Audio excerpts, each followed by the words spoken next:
据今日俄罗斯报道，俄国防部周日称，来自63个国家的6824名外国雇佣兵前往乌克兰，为泽连斯基政府参战，其中1035人已被消灭，912人逃离乌克兰，另有400多人藏身亚速钢铁厂内。俄罗斯上周六公开的视频就指，早前在马里乌波尔俘虜的逾1000名乌克兰士兵中，包括一名跟乌军作战的48岁前英军。I'm Sean Pinner. I'm a citizen of the UK. I was captured in Mariupol. I'm part of 36 Brigade, 1st Battalion,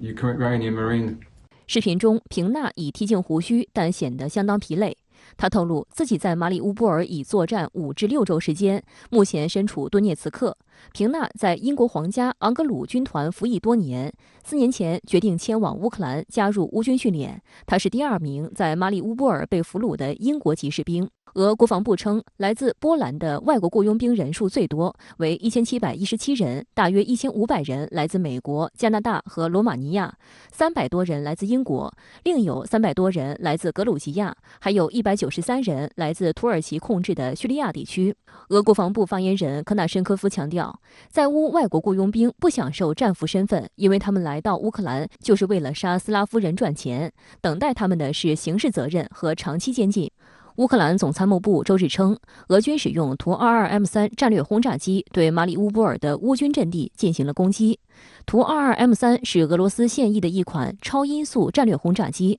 最高飞行速度可超过2马赫，航程超7000公里。由于图 22M3 的飞行高度很高，加上又装备电子战系统，因此北约国家向乌克兰提供的便携式防空导弹以及乌军的 S300 防空系统都难以对付图 22M3。外界还注意到，俄罗斯方面还专门公布了图 22M3 飞向亚速海的画面，视频中战机轰鸣声震耳欲聋。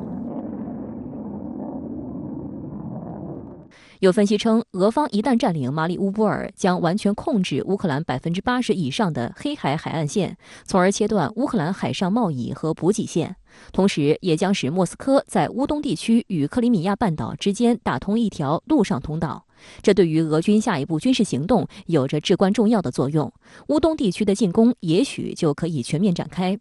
此外，马里乌波尔的战局还将影响俄乌谈判的走向。此前，乌克兰总统泽连斯基已明确表示，如果俄罗斯消灭了马里乌波尔的乌克兰守军，那么和平谈判就不可能再继续。这个地方被控制以后呢，那实际上就是打通了这个去克里米亚的陆路和水路的通道，同时也能够遏制住这个亚速海的出海口。那么从现在来看，如果马里乌波尔被俄军